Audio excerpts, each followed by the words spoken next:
Joining me now to discuss the fight for sanity, decency, and human life itself is the Director of Policy and Government Affairs at the American Principles Project, Jon Schweppe. Thanks for joining us tonight, Jon.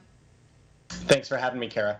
So what do you make of this? Abortion pills just in time for Christmas, I guess? I mean, I'm disgusted by both it and the timing of it. How about you?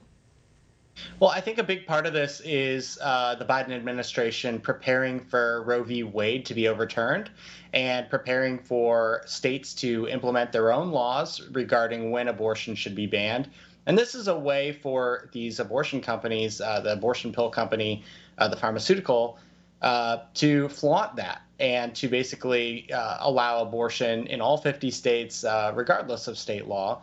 As we all know, not only are these bills or these pills, fatal for the children that are involved in this, but they're also actually extremely dangerous for women.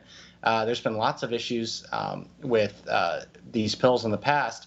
But, I think that's what this is about. They are already preparing to flaunt what they expect the Supreme Court to do, which is to hopefully overturn Roe v. Wade and return this decision-making to the people in the states.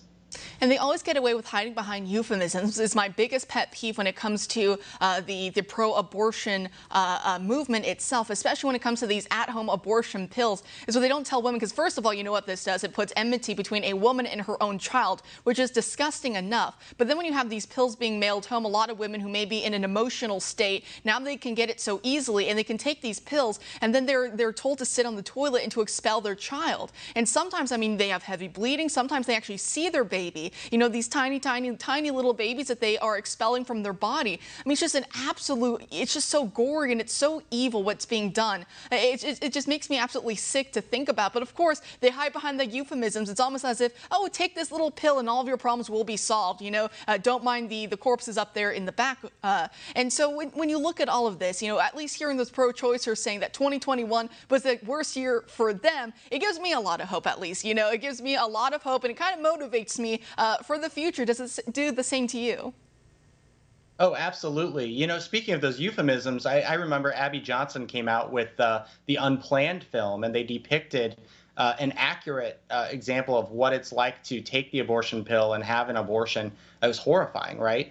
But here's the reality. They are on the ropes. It's amazing. You would think the Democrats have power. The pro-life movement should be experiencing all sorts of setbacks. But that's not really what's happening. The Democrats have gone to their most extreme urges, and the American people are becoming more and more pro-life.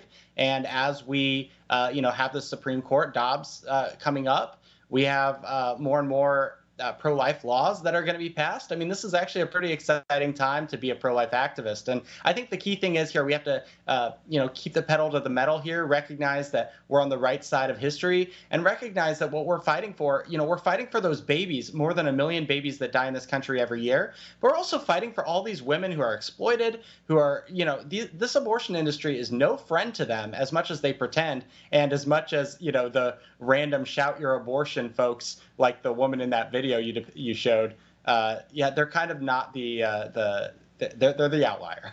Yeah, definitely. I think it was Edmund Burke who said in the past that, basically conservatives, it's a pact between, past generations who've come and gone, those who are alive today, and of course, those who are yet to come, the unborn future generations. And that's what we keep in mind every day. Jon, thanks so much for joining us tonight. Thanks so much for having me.